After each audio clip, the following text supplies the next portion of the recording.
I interviewed Jordan Fonstock, high school basketball coach at Pulaski Academy. In the interview, I learned a great deal about his coaching style as well as his philosophy on life. Following is our interview. All right, so how long have you been coaching? This is my 10th year coaching. I coached 3 years of JV basketball. This is my 7th year of varsity basketball. I've also coached modified football. I helped assist in varsity football. That was for 2 or 3 years. I helped assist softball team for a season. So overall, 10th year. Why coaching? What got you into it? I knew from a pretty young age that I wanted to be into education in general, both teaching and coaching. And I think the thing that got me into it was just the impact that I could have on kids. I know that a lot of people's best memories from school were through athletics, and I think that the role of a coach is one that can foster both life lessons and just turning people into not just better athletes, but better people. And I take that responsibility with pride, and I enjoy doing that part of it, just working with kids and trying to make them into better people. So why did you pick basketball as the thing to coach? You said you coached a bunch of things, but basketball seems to be the longest.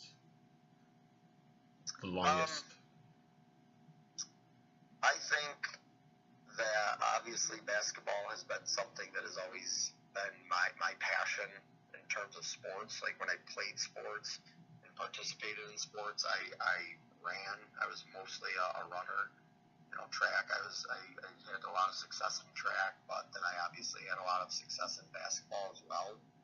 And I always felt like basketball was the thing I worked hardest at. And it was just my favorite sport, and it was the thing that I learned the most about. And especially when I went to college and played college basketball, and I learned so much, I felt like I wanted to go back and maybe be able to do things, be able to teach kids the right way to play basketball, and be able to teach kids just the fun parts about basketball. Probably just because it's been my favorite sport. I guess that's probably the best answer I could give you on that. So how long do you want to coach for?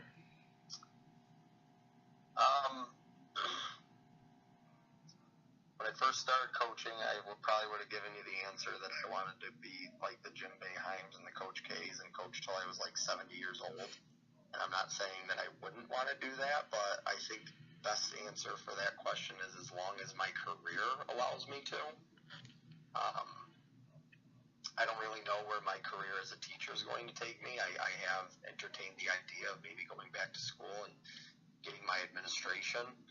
So, if I could get an administration role, maybe as like an athletic director at a smaller school where they still let you coach, I would absolutely want to do that. But if I went down the role of being like a principal or a superintendent, then obviously there's not too many schools that like their principals and superintendents coaching. So, right. I guess I would have to cross that bridge when I would get there. So wherever my career would take me, I would be totally happy and satisfied if I could do this for 30, 40 years.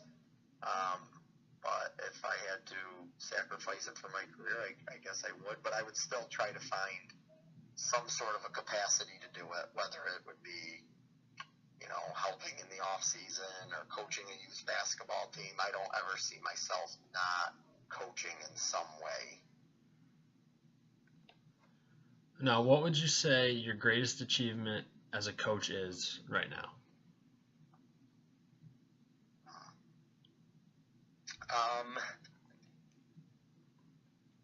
If you were to ask me what my greatest achievement as a coach right now is record-wise and basketball-wise in terms of win-loss, then it would be your junior year when we won the league championship and had just a great year. And obviously Caleb being in that was huge because being the first Division I scholarship player was really, really cool. But I think my greatest achievement as a coach right now is the relationships that I've built with some of my players. I've got a lot of players that are out there doing some really, really cool things.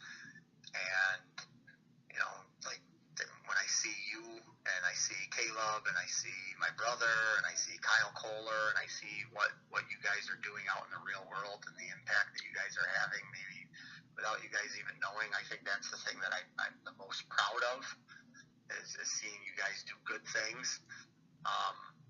Like when I've had Dylan Smith and Dylan Cox come back who joined the military, to know that they're sacrificing for their country. And when they come back and they tell me,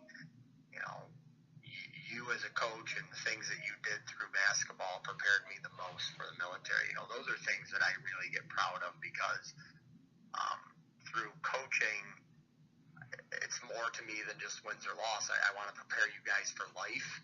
So when I hear that you guys are having success in life, that makes me proud, and it makes me feel like some of the lessons that we did while you guys were playing for us could have contributed to that. What is your role in the off season?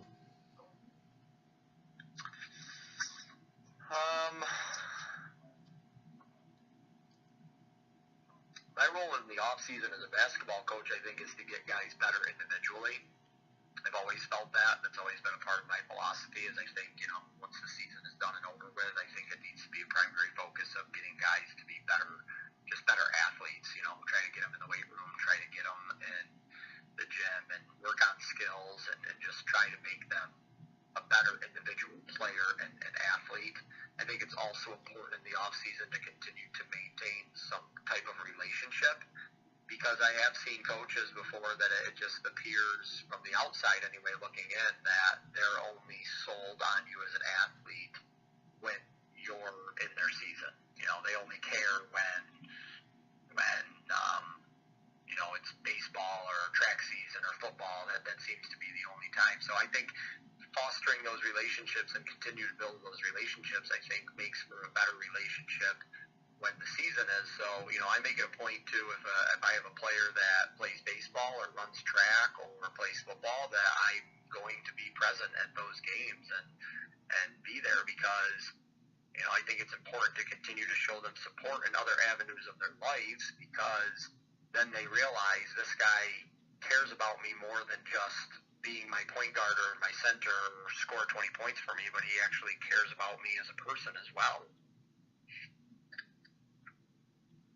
Yep. During the regular season, how much time a week do you spend with your team? Alright, so obviously I probably spend more time with other kids than some of the other ones if I teach them, because I still do teach. So they get to see me from that. But when I'm just in the role of basketball coach and player, a week, I'd say probably we're looking at 3 hours a day, depending on what's the practice plan and, are we going out to breakfast or are we watching film or watching a movie. I'll say average, anywhere between 18 to 20 hours a week. It's a lot more than a lot of other coaches. Well, you would know because you've played for us. Obviously you got 2 hours of practice time almost every single night. We try to get you guys in the weight room, but from playing with us, how many times did we come down for a team meeting that turned into, I'm going to show you guys a clip of something, and we're going to talk about how this is going to turn us into better people or better leaders or whatever. So I'm incorporating all of those hours in. Right. So during the summer, describe to me a regular open gym. Describe to you a regular open gym? Yep, just one of the open gyms you'd run in the summer.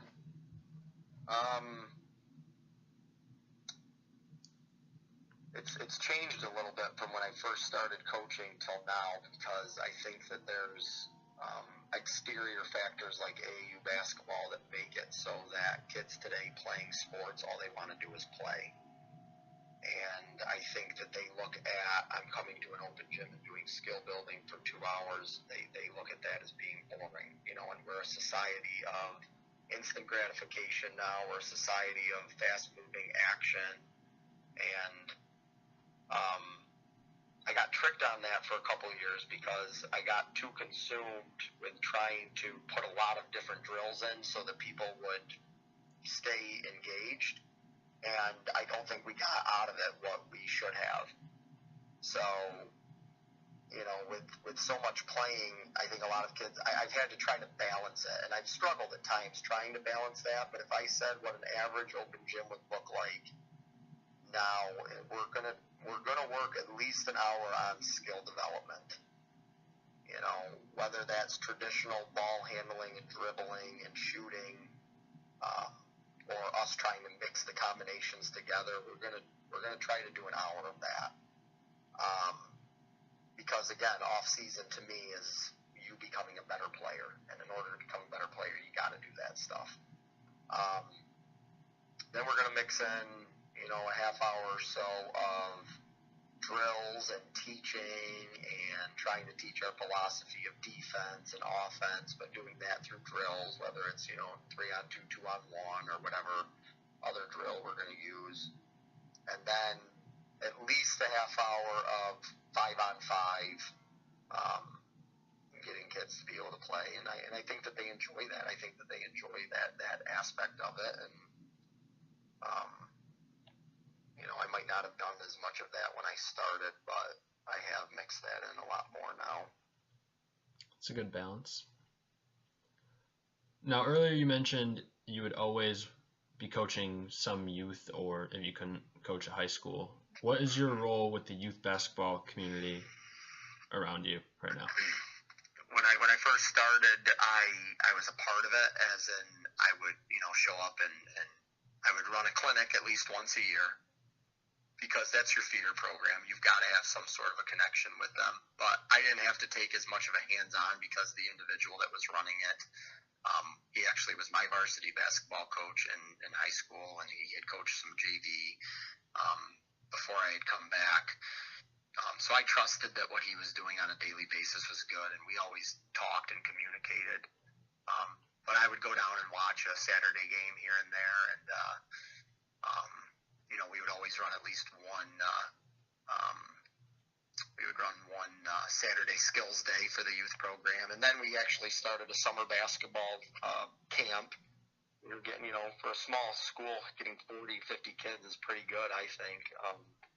But once he decided he wanted to step down, I wanted to make sure that it was in good hands, so I actually took over the youth basketball program. So I have somebody that runs the day-to-day stuff, somebody that I trust. He's the one that is pretty much, making sure that the games are going smooth, and he's making sure, if there's any questions from the coaches, he's kind of the go-between. But I set up the teams, I set up the schedules. I'm inviting youth basketball coaches to practices if they want to come, because I do realize that it's very important that, if not the same philosophy, the same language is being communicated from top to bottom. Because when those kids come to me and they've been hearing the same thing for 10, 11, 12 years, whatever it's been, that they've been in our youth basketball program before they even get to us, that's huge, because that's when things start to click, and that's how programs get built, I think. Yep, they get used to your coaching style, and that's great. Exactly. Now, who would you say is your greatest role model as a coach?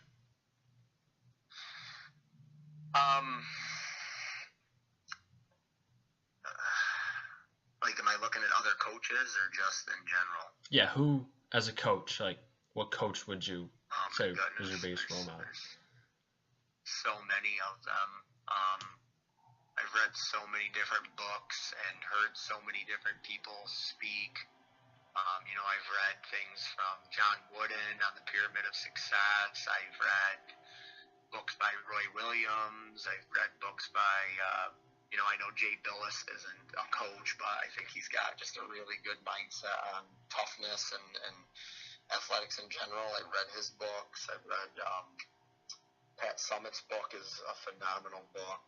I read Bobby Knight books, and I think Bobby Knight sometimes gets a bad rap because the media wanted to always focus on all of his yelling and the technicals and the throwing of the chair, and I think it sometimes got clouded that there was a lot of things that he would do that were calculated, that he would do intentionally to, either get a response from his team or not get a response from his team. And I think towards the end of his career, everybody just kept focusing on some of his negative stuff, which is easy to do, but, there's a lot of things that he did as a coach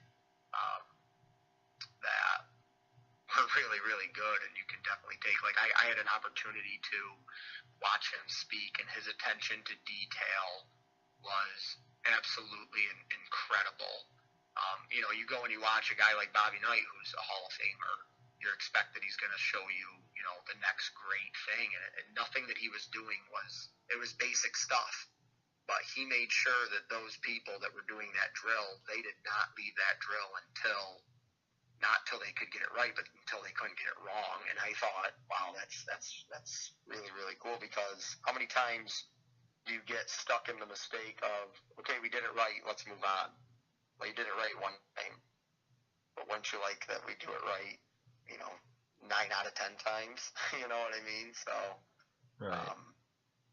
I mean, the list, I could probably go on and on and talk to you about so many different coaches. I don't know if there's one coach in particular. I pretty much will try to pick up anything I can from any of them. I mean, I have an entire binder that when I'm reading books that coaches have done or something, that I'm writing notes down. So.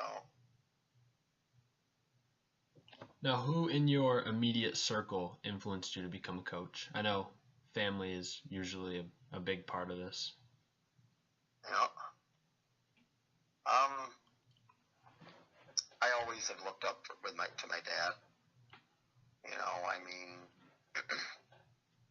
he was always my coach growing up.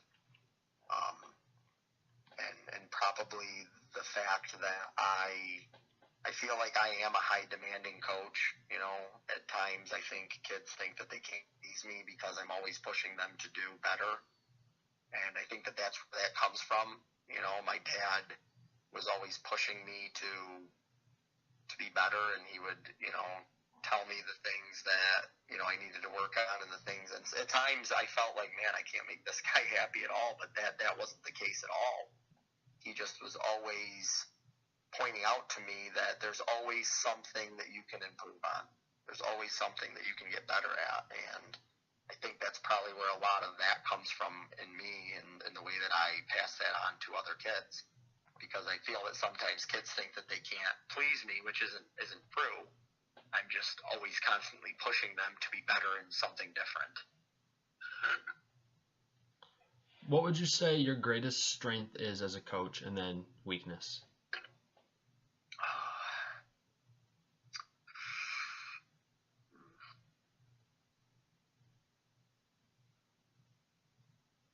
It's always a tough question. Yeah, it is.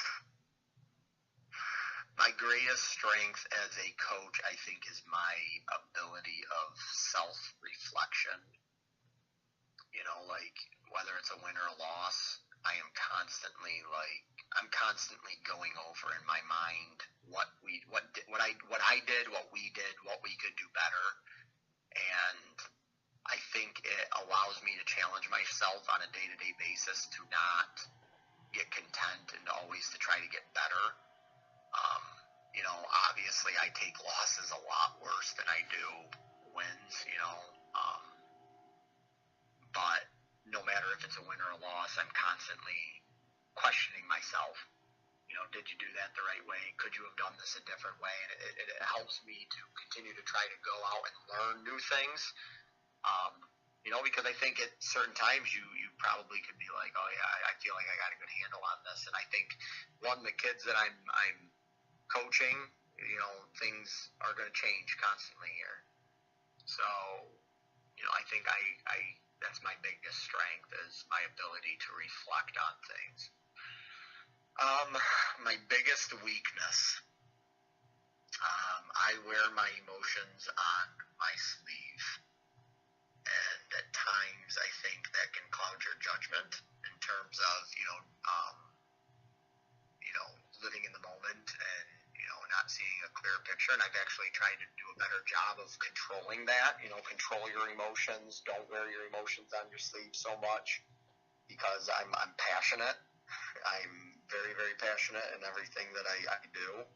And sometimes that comes off as being, mad or angry or, yelling or whatever it may be. And it's just, I'm competitive and I'm passionate, and I wear my emotions on my sleeves, and I'm trying to do a lot better job of containing all that and trying to appear more even keel, because I think that the kids react to that a little bit better. And one example I have in particular is your senior year against Tyburn at Tyburn. We started the game terribly. I think we were down something like 17-2. Yep. And I can remember Coach McLaughlin was like, "What is wrong with you? Like, you're not losing your mind." And I knew at that moment, like, everything that we had done, everything that got us down 17-2 was our doing. And if we could just fix the problems, then I felt like we were going to come back. And I felt like the fact that I stayed calm in that moment probably allowed you guys to stay calm, and it allowed us to fix the problem. We didn't panic. And we ended up coming back, and I think we won the game by almost double digits or something like that. So, that situation in itself taught me a lot of, don't wear your emotions on your sleeve, and, try to stay a little bit more even-keeled. So obviously your job as a coach is to teach basketball, but what do you try and teach your players that's outside of basketball or in a sport? I think our society has become so concerned about results in sports in terms of wins and losses. And I think that sometimes when you're so consumed on that, you lose sight of, and especially at the secondary level, the true meaning of sports. And that is that sports can prepare people so much for life in general.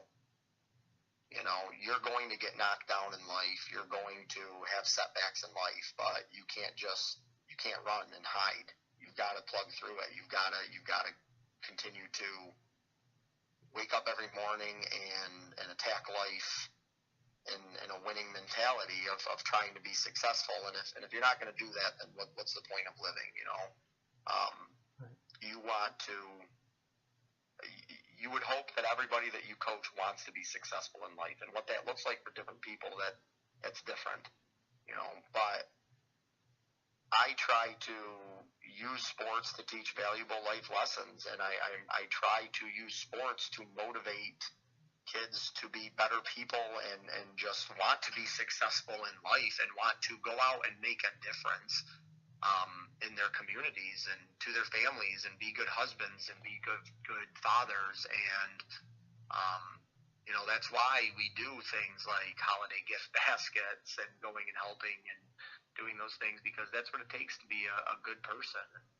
That's what I try to use sports to, other than just teaching the game of basketball. I just try to use it to teach life lessons and hopefully inspire people to want to be successful in life. Good. How has coaching affected your life? I mean, some of my best memories in life have come from coaching. I mean, we have created such great memories, and some of the best memories are the processes. I have such great connections and friends. Some of my best friends are the guys that coach with me, and some of my best relationships are with my former players. And the process of building those relationships, and the processes of the memories that we create, I mean, you can't take that away from any of us. And it's always fun to get together and tell those stories and relive some of those practices and games, and they're just lifelong memories that are always going to stick with you. I don't think as a basketball coach there's anything better than coming to a gym on a Friday night that's packed and the energy is just so high that it's just running through your entire body, and the memories that come from that are just it's awesome. What is your philosophy on discipline? I remember that you stress this a lot. I think discipline is everything. I think from the time you get into the locker room to how you put your jersey on, to how you tie your shoes, to how you stand, your body language, it's everything to success, and not just sports but life.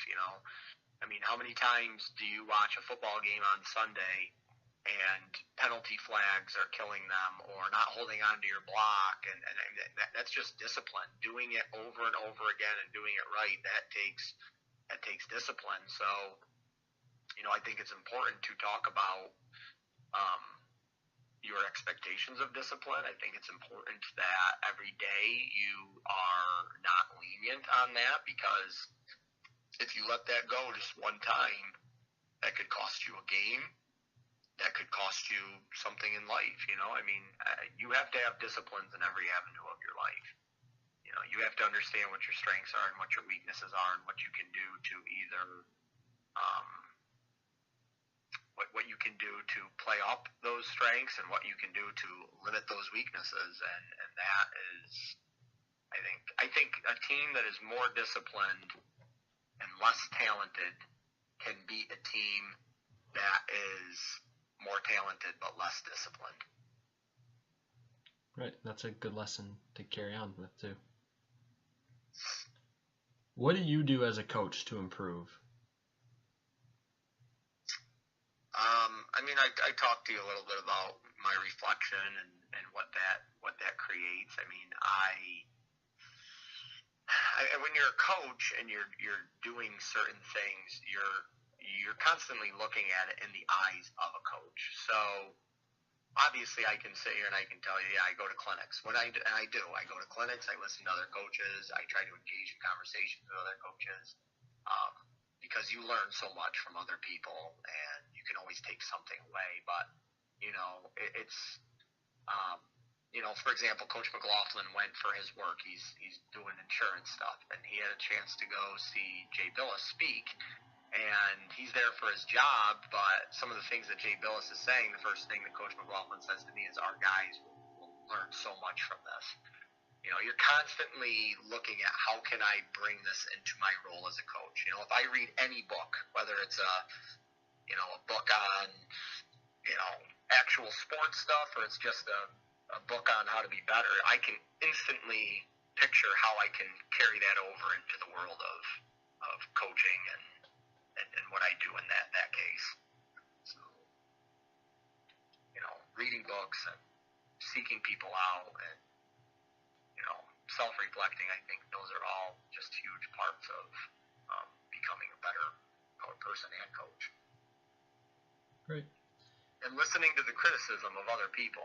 There's a lot of people that don't like to take criticisms, but, so like when I go home at night and my wife starts pointing out things that she thinks I could do better, I mean, some people can get upset about that, but, you do. I mean, one of my favorite things to do after every game, go home and talk to my wife, or pick up the phone and call my dad, because I know that those people are going to be honest with me.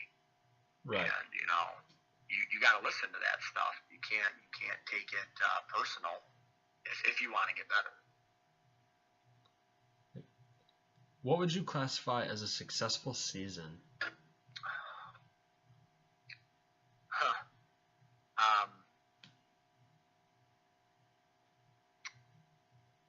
Well, winning always helps, but I've had some years where we haven't won that I felt like we were successful because we had kids that worked really hard and gave us everything that they had. And I've had seasons where we've won a lot of games that I have felt like it was not successful because I didn't think that kids bought in, or we're coming off of a year that I think statistically was a successful season. You know, we got moved up to Class B, and we still made sectionals, and you know, for a lot of programs that would be very, very successful. But I did not feel that way one bit, because I felt like it was tough to get the kids to buy in. You know, there were a lot of those kids that either didn't come out for the team that I had built relationships with, or who were a part of the team, who, you know, just flat out were doing some things in the community that it just wasn't good, you know, whether it was getting involved in drugs or, you know, just manipulating people. It felt like some of the lessons that we are so used to teaching here, they weren't working on that group, and that was frustrating, and that hurts as a coach, because, you know, as you said, you spend a lot of time with these guys, you're trying to teach them life lessons, and then it's tough when you don't think that some of those guys are getting that message. So I think a successful season would be one that's got good balance of, you know, you're able to have some success on the court, because I think it's important to the kids to have success on the court, but also that kids are buying into your life lessons, and those kids are able to graduate, and they're able to go on, and you feel like they're contributing to your community in a positive way. Now, if you were offered an opportunity to coach at a larger school or at the next level, would you? If you asked me that question 2 or 3 years ago, I probably, without hesitation, would tell you yes. And I'm not saying that I wouldn't. I would never say never. I just don't think it's a goal of mine of, you know, like, hey, I want to go coach college basketball. Because I don't think that that's a decision that just I could make. I think that's a family decision. Okay. And, you know, I had an opportunity to talk to Coach Finch there from Fairport. And, I mean, that guy's got so many connections. He was a Division III All-American. He was Division III Player of the Year in the early 90s. He obviously has a very successful program in Fairport. He is, you know, he's helped coach Team USA. And I said to him, I'm like, you know, why haven't you coached college? And he's like, because I have a wife and 2 kids. And in order to get there, I'd have to inconvenience their life too much. So if you were to tell me, hey, we're going to snap your fingers and you have the opportunity to coach at the next level, you have the opportunity to coach college, yeah, I probably would. But it would have to be with the blessing of my family, you know, because I think especially when you get to that level, obviously that's your job, but it's going to take it already takes a major commitment from your family for you to coach. And that's I think an even bigger commitment. So I guess that's my answer for that. Final question. What role do the parents play with your team?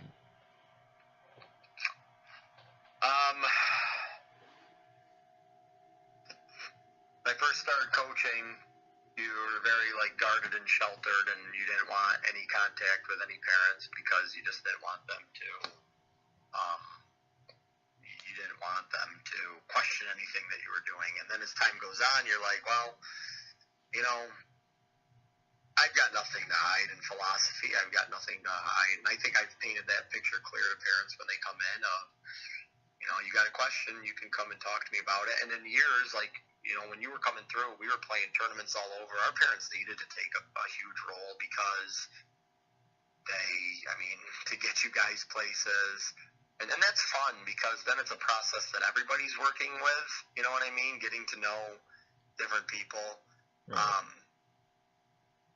This year have got to try to start encouraging more involvement from parents, which is tough because you don't want to open up too much of a door where parents feel like they have so much of a role that they can start, you know, giving you suggestions of things. You know what I mean?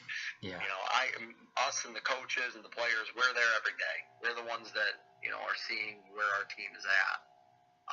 But we this off season had a very difficult time getting player participation. It was probably our worst year in the off season, and we can't put our fingers on it because we've tried everything in the off season. We've tried morning open gyms, we've tried evening open gyms, we've tried just open gyms and no tournaments and summer leagues. We've tried just summer leagues. We've tried a lot of tournaments, and there always seems to be like a percentage of kids that aren't coming. And I get small school, you got kids that are doing multiple sports, but this year, for whatever, it just seems to be getting worse and worse.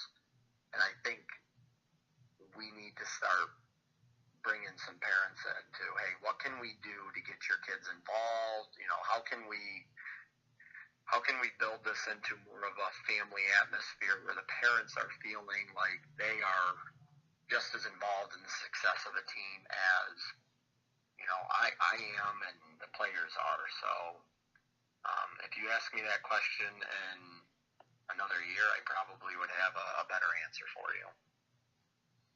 All right, that was all my questions. Thank you.